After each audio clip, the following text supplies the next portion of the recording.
नमस्कार, दिन भर की बड़ी खबरों में आपका स्वागत है। मैं हूं आपके साथ मानसी। आज इस बुलेटिन में बात होगी अरविंद केजरीवाल पर कोर्ट के फैसले की, सुप्रीम कोर्ट से ईडी को लगे बड़े झटके की। बात करेंगे दिलीप घोष के बयान से मुश्किल में फंसी बीजेपी की, लोकसभा चुनाव को लेकर सत्यपाल मलिक के बड़े बयान की, जानेंगे चुनावी बॉन्ड पर वित्त मंत्री के पति ने कैसे बढ़ा दी बीजेपी की मुश्किल, और बुलेटिन के आखिर में देखेंगे जाने माने कार्टूनिस्ट इरफान की किस खबर पर पड़ी तिरछी नजर। इसके अलावा और कई बड़ी खबरों से आपको करवाएंगे रूबरू, लेकिन तमाम बड़ी खबरों से पहले एक नजर सुर्खियों पर। अरविंद केजरीवाल को सीएम पद से हटाने के लिए याचिका दायर, कल हाई कोर्ट करेगा मामले की सुनवाई। दिल्ली निवासी सुरजीत सिंह यादव ने दायर की थी याचिका।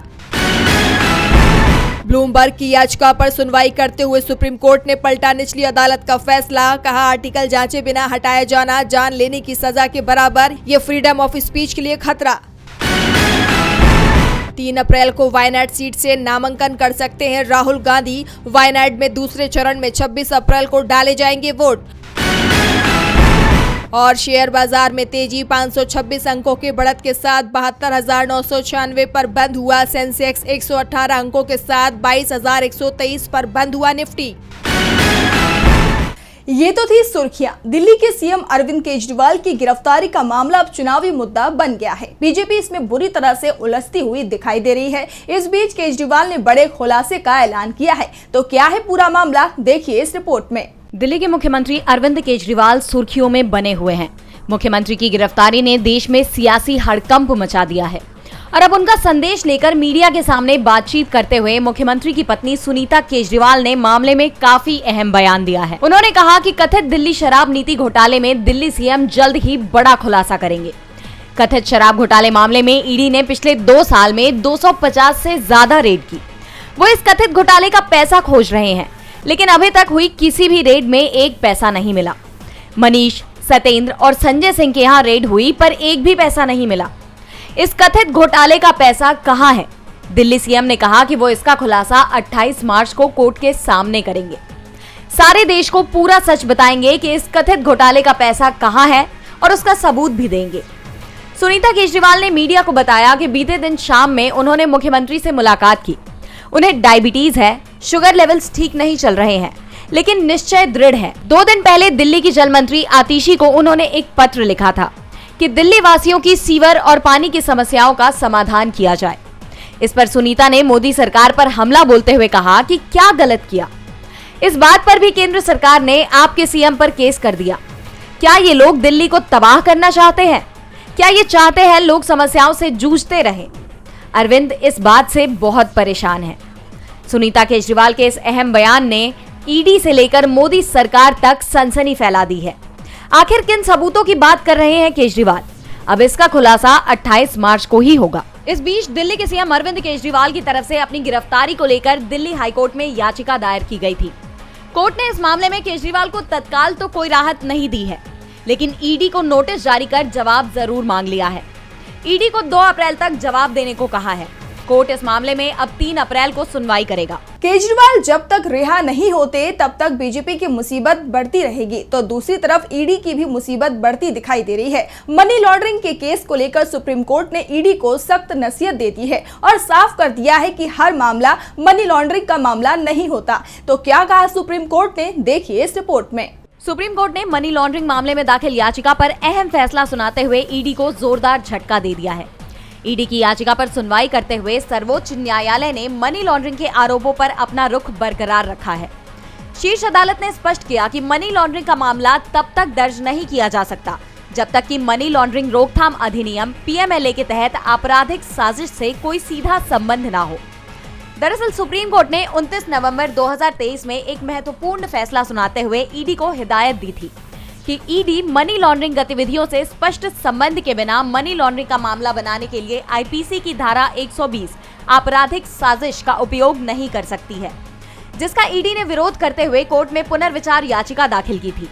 ईडी ने ये याचिका कर्नाटक हाईकोर्ट के फैसले के पृष्ठभूमि में दायर की थी, लेकिन मामले में सुनवाई करते हुए जस्टिस एएस ओका और पंकज मित्तल ने इस याचिका को खारिज कर दिया है और अपने पुराने फैसले पर कायम है। सुप्रीम कोर्ट से ईडी को जोरदार झटका लगा तो दूसरी तरफ पश्चिम बंगाल में दुर्गापुर सीट से बीजेपी उम्मीदवार के बयान ने उनकी पार्टी को बड़ा झटका दे दिया है। दिलीप घोष के बयान पर बीजेपी बैकफुट पर दिखाई दे रही है और अब चुनाव आयोग ने भी उन्हें नोटिस भेज दिया है। तो क्या है पूरा मामला, देखिए इस रिपोर्ट में। पश्चिम बंगाल में सियासत गरमाई हुई है। बीजेपी सांसद दिलीप घोष के आपत्तिजनक बयान को लेकर टीएमसी आक्रामक है। टीएमसी ने इसकी शिकायत चुनाव आयोग में की और आयोग ने इस मामले में रिपोर्ट तलब की है। तो वहीं दिलीप घोष के खिलाफ बीजेपी ने भी नोटिस जारी कर दिया है।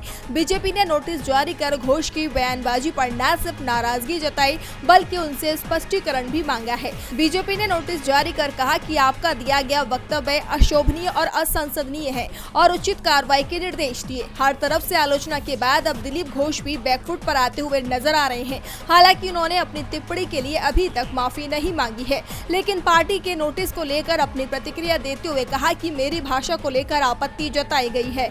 मेरी पार्टी की ओर से स्पष्टीकरण मांगा गया है। ऐसा है तो मैं इसके लिए दुखी हूँ। उन्होंने कहा कि मुख्यमंत्री ममता बनर्जी के साथ मेरी व्यक्तिगत लड़ाई नहीं है, ये मेरा राजनीतिक बयान था। आपको बता दें कि बीते दिन दिलीप घोष ने ममता बनर्जी पर टिप्पणी करते हुए कहा था कि मुख्यमंत्री ने गोवा जाकर कहा कि मैं गोवा की बेटी हूं और त्रिपुरा में कहा कि मैं त्रिपुरा की बेटी हूं। दरअसल पहले उन्हें ये तय करना चाहिए कि उनके पिता है कौन।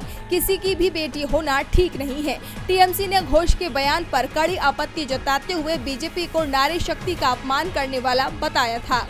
घोष के बयान से बीजेपी पल्ला झाड़ने की कोशिश कर रही है तो टीएमसी ने इसे बड़ा मुद्दा बना दिया है। बीजेपी पहले से ही मुश्किल में दिखाई दे रही है और इस बीच जम्मू कश्मीर के पूर्व राज्यपाल सत्यपाल मलिक ने बड़ा खुलासा कर दिया है। उन्होंने इस बार के चुनाव में बीजेपी की हार को जरूरी बताया है। तो क्यों बीजेपी इस बार केंद्र में नहीं है जरूरी, कह रहे हैं सत्यपाल मलिक। देखिए ये रिपोर्ट। 2024 में होने वाले लोकसभा चुनाव देश में होने वाले आखिरी चुनाव होंगे या फिर आगे भी लोकतंत्र बचा रहेगा? क्या केंद्र में मोदी सरकार बनने के बाद फिर चुनाव बंद हो जाएंगे? देश में चल रहे आम चुनावों के बीच ये सवाल भी उठने लगे हैं। जम्मू कश्मीर के पूर्व राज्यपाल सत्यपाल मलिक ने इसे लेकर बड़ा ऐलान किया है। उन्होंने कहा कि एक बात मैं दावे के साथ कह रहा हूं कि 2024 में मोदी सरकार अगर दोबारा सत्ता में आई तो आगे आने वाले समय में आपके बच्चों का भविष्य अंधकारमय हो जाएगा। इसलिए सभी देशवासियों से मेरा निवेदन है कि इस बार चुनावों में आप सभी जाति धर्म को छोड़कर भाजपा के खिलाफ जाकर भाजपा को बुरी तरह से हराने के लिए वोट करें। सोशल मीडिया हैंडल एक्स पर पोस्ट करते हुए मलिक ने कहा कि सत्ता में बैठे लोग देश को खोखला करने में लगे हुए हैं। चंद पूंजीपतियों के हाथों सारा देश लुटवाया जा रहा है। युवा बेरोजगारी की मार झेल रहे हैं। महंगाई आसमान छू रही है। सरकारी हॉस्पिटल और सरकारी स्कूलों को भी मोदी सरकार बंद करने पर तुली हुई है। अगर आप अपने बच्चों का भविष्य अच्छा बनाना चाहते हो, महंगाई से छुटकारा पाना चाहते हो, अच्छे रोजगार चाहते हो, इस देश को बचाना चाहते हो, तो इस मोदी सरकार को सत्ता से उखाड़ फेंको। अगर इस बार आप ये मौका चूक गए तो फिर आपको कभी वोट का अधिकार नहीं मिलेगा। बता दें कि इससे पहले सत्यपाल मलिक ने अरविंद केजरीवाल की गिरफ्तारी पर भी सरकार पर हमला बोला था। उनका कहना था कि मैंने पहले ही भविष्यवाणी कर दी थी कि चुनाव से पहले अरविंद केजरीवाल को अरेस्ट किया जाएगा। मलिक का दावा है कि बीजेपी जीती तो लोकतंत्र ही नहीं बचेगा। मलिक के बयान से बीजेपी परेशान दिख रही है तो कांग्रेस नेता अधीर रंजन ने बीजेपी को सीधे चुनौती दे दी है। अधीर ने कहा कि अमित शाह के पीओके को लेकर दिए गए बयान पर निशाना साधते हुए कहा कि शाह पीओके तो दूर, पहले एक सेब तो पीओके से लेकर दिखाएं। और क्या कहा अधीर रंजन ने, देखिए ये रिपोर्ट। भारत में चुनाव प्रचार पाकिस्तान का जिक्र किए बिना पूरा नहीं होता है। बीजेपी हर बार चुनाव प्रचार में पाकिस्तान को ले ही आती है और इस बार केंद्रीय गृह मंत्री अमित शाह ने लोकसभा चुनाव के दौरान पाकिस्तान को लेकर बड़ा बयान दिया है। उन्होंने कहा कि पीओके भारत का अभिन्न हिस्सा है और इसे हिंदुस्तान में शामिल करेंगे। शाह के बयान पर कांग्रेस नेता अधीर रंजन चौधरी ने कहा कि अमित शाह ने दावा किया था कि पीओके को हिंदुस्तान में शामिल करेंगे। मैं सिर्फ ये पूछना चाहता हूं कि अमित शाह और उनकी सरकार क्या पीओके से एक सेब हिंदुस्तान में लाने में सफल हुई है? कम से कम एक सेब लाकर तो दिखाओ। पीओके हमारे कब्जे में आएगा। चुनाव के समय बड़ी बड़ी बातें कहना बड़ा आसान होता है, इसलिए ये बड़ी बड़ी बातें कहते रहेंगे। ये तो कुछ नहीं है, इससे भी बड़ी बड़ी बातें सामने आएंगी। थोड़ा रुको, पीएम साहब को मैदान में उतरने दो। कितने बड़े बड़े भाषण होंगे। लोगों को गुमराह करने और बरगलाने के लिए सारी तैयारी हो रही है। ये तो उनकी शुरुआत है। इस बीच कश्मीर के हालात बदलने को लेकर अमित शाह के बयान पर कांग्रेस नेता पवन खेड़ा ने तंज कसते हुए कहा, गृह मंत्री से पूछे कि वो अभी जम्मू कश्मीर में विधानसभा चुनाव क्यों नहीं करा रहे हैं। टीवी स्टूडियो में बड़े बड़े दावे करना आसान है, लेकिन हम सब जानते हैं कि कश्मीर में जमीनी हालात क्या है। लद्दाख में उबाल है। सोनम वांगचुक पिछले कई दिनों से विरोध प्रदर्शन कर रहे हैं, लेकिन कोई उनकी बात नहीं सुन रहा है, बल्कि ऐसे खोखले वादे कर रहे हैं। गृह मंत्री को चुनाव कराना चाहिए। शाह के बाद अब पीएम भी आएंगे, बड़े बड़े दावे करेंगे। अधीर ने केंद्र पर तीखा तंज कसा तो वित्त मंत्री निर्मला सीतारमण के पति ने ऐसा बयान दिया जिससे बीजेपी मुश्किल में फंस गई है। तो क्या कहा है वित्त मंत्री के पति ने, देखिए इस रिपोर्ट में। इलेक्टोरल बॉन्ड पर एक के बाद एक हुए खुलासों ने बीजेपी पर आरोपों की कड़ी तेज कर दी है। चुनावी चंदे को लेकर हर दिन किसी न किसी आरोप से घिर जाती है बीजेपी। कांग्रेस पहले से ही बीजेपी पर चंदा दो धंधा लो का आरोप लगाती आई है। फिर चुनाव आयोग की वेबसाइट पर जारी किए गए डेटा में बीजेपी को लेकर बड़े खुलासे सामने आए, जिसने काफी हद तक विपक्ष के आरोपों को मजबूत किया है। और अब बीजेपी नेता और वित्त मंत्री निर्मला सीतारमण के पति परकला प्रभाकर, जो जाने माने अर्थशास्त्री भी हैं, उन्होंने बीजेपी पर निशाना साधा है। परकला प्रभाकर ने बीजेपी पर हमला बोलते हुए इलेक्टोरल बॉन्ड को हिंदुस्तान का ही नहीं बल्कि दुनिया का सबसे बड़ा स्कैम बताया है। इसके साथ ही उन्होंने ये भी कहा कि धीरे धीरे जनता सब समझ रही है। उनके इस बयान के महत्वपूर्ण मायने निकाले जा रहे हैं। मोदी सरकार में वित्त मंत्री का कार्यभार संभालने वाली निर्मला सीतारमण के पति ने बीजेपी पर गंभीर आरोप लगाए हैं। एक तरफ चुनावी बॉन्ड के डेटा में यह भी खुलासा हुआ है कि कम से कम 30 ऐसी कंपनियां हैं जिन्होंने ईडी, सीबीआई जैसी केंद्रीय एजेंसियों की कार्रवाई के बाद बीजेपी को चंदा दिया है। विपक्ष मोदी सरकार पर केंद्रीय एजेंसियों के दुरुपयोग के आरोप तो पहले से ही लगाते आया है और अब ये आरोप कहीं न कहीं सिद्ध होते हुए नजर आ रहे हैं। कांग्रेस ने भी मोदी सरकार पर निशाना साधते हुए अपनी सोशल मीडिया हैंडल एक्स पर पोस्ट करते हुए लिखा, इलेक्टोरल बॉन्ड दुनिया का सबसे बड़ा स्कैम है।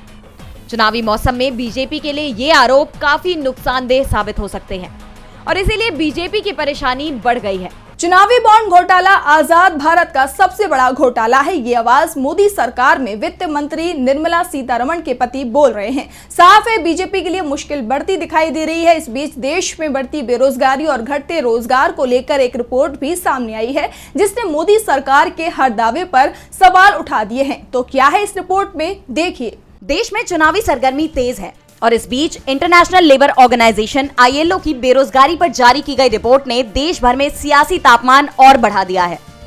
इस रिपोर्ट के मुताबिक भारत में काम की तलाश में लगे कुल बेरोजगारों में 83% युवा हैं। भारत में शिक्षित युवाओं में बेरोजगारी बढ़ी है। ये रिपोर्ट दर्शाती है कि भारत में बेरोजगारी की समस्या युवाओं, खासकर शिक्षित युवाओं और शहरी क्षेत्रों की महिलाओं में तेजी से बढ़ रही है। इस रिपोर्ट में खुलासा किया गया है कि भारत में 90% लोग इनफॉर्मल सेक्टर में काम करते हैं। वर्कफोर्स में शामिल पॉपुलेशन का केवल एक छोटा सा हिस्सा सामाजिक सुरक्षा के दायरे में आता है और ठेकेदारी प्रथा में बढ़ोतरी को काफी चिंताजनक बताया गया है। रिपोर्ट में भारत को नौकरियों की क्वालिटी बेहतर बनाने की सलाह दी गई है। मोदी सरकार के 10 साल में बेरोजगारी की बढ़ती समस्या को लेकर विपक्ष भी हमलावर है। कांग्रेस ने अपने आधिकारिक सोशल मीडिया हैंडल पर ILO की रिपोर्ट का हवाला देते हुए मोदी सरकार पर निशाना साधा है। कांग्रेस ने लिखा, पीएम मोदी के जुमलों और युवा विरोधी नीतियों ने बेरोजगारी को बढ़ाने में कोई कसर नहीं छोड़ी है।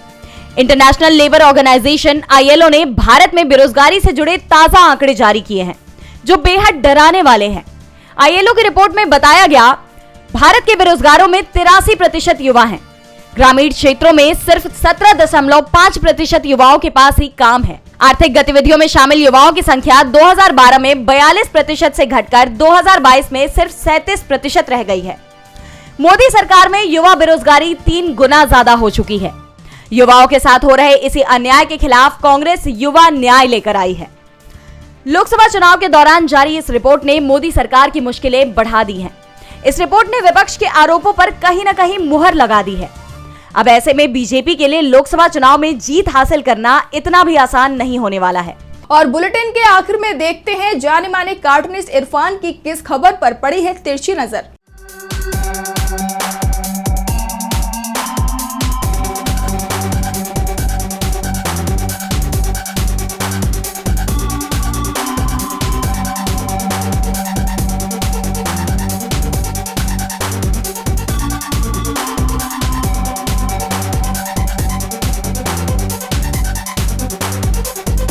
वरुण गांधी को ना तो नफरत वालों ने ना ही मोहब्बत वालों ने टिकट दिया, तो अब वो अपनी मां मेनका गांधी के प्रचार के लिए ही जाएंगे। युवा हैं तो संन्यास तो नहीं लेंगे राजनीति से, लेकिन ये मौका अच्छा था।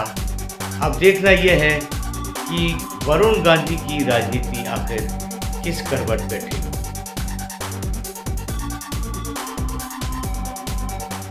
बहुत बहुत शुक्रिया इरफान जी। तो आज इस बुलेटिन में इतना ही। आप देखते रहिए डीबी लाइव। नमस्कार।